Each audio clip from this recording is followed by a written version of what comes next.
পৃথিবীর সকল নবীর বৈশিষ্ট্য 10টি। এক, দাড়ি ছেড়ে দাও, ইচ্ছে মতো বড় হবে। 2, মোচ কেটে ফেলো, ব্লেড ব্যবহার করা হবে না, মোচ কাটতে হবে, মোচ থাকবে দেখে পুরুষ মনে হবে। দাড়ি আর মোচ চেঁচে ফেলে দিল, ওকে বেটি ছেলে মনে হয়, মহিলা মানুষ, তখন তার উপরে অভিশাপ হবে। দাড়িও নাই মোচও নাই, তখন ও নারী, তারপরে অভিশাপ, তারপরে অভিশাপ, তারপরে অভিশাপ। মোচ থাকবে, দাড়ি থাকবে, পুরুষ মনে হবে, আর পুরুষত্বা শক্তি কমবে না। তখন নারী বুঝতে পারবে, ওই বোকা মহিলা তো বুঝেনি, তাই দাড়িকে খারাপ মনে করছে। ও যদি বুঝতে পারতো যে দাড়ি থাকলে পুরুষত্বা শক্তি বাড়ে, তাহলে তো বলতো না, তুমি আরো দাড়ি রাখো, তুমি আরো দাড়ি রাখো, তুমি আরো দাড়ি রাখো। ও তো বুঝেনি ধর্মের ব্যাপার।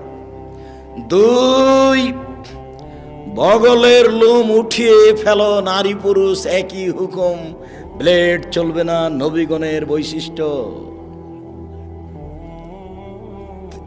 3, 4, নখ কেটে ফেলো, নবীগণের বৈশিষ্ট্য। যত পুরুষ নারী আছেন, বিছানে ঘুমাবেন না, আগে নখ কাটবেন, তারপরে। এই ছেলে, দোকানে চা করছো, তোমার নখ বড় কেন? তুমি আর শরম পাও না? তুমি মুসলমানের বাচ্চা, নখ বড় কেন? তুমি আজকে নখ কেটে ঘুমাবা।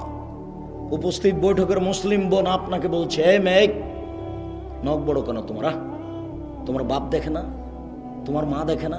দুনিয়াতে এমনি আছো নাকি? বাপ নাই তোমার, মা নেই তোমার? খারাপ লাগে? তোমাকে খারাপ লাগে শুনতে? খারাপ লাগে কেন? তোমার বাপ আছে তো তোমার নখ বড় কেন? তোমার মা আছে তো তোমার নখ বড় কেন? কিসের তোমার বাপ মা? তোমার বাপ উপার্জন করবে গার্মেন্টসে, সেই জন্য তোমার বাপ। আর তোমার মা তেল বেশি করে দিয়ে ভাত রান্না করে দিবে, তরকারি, সেই জন্য ও মা না। রান্না করতে কাজের মেয়েও পারে, কাজের মেয়ে বলতে পারে না এই নখ কাটো?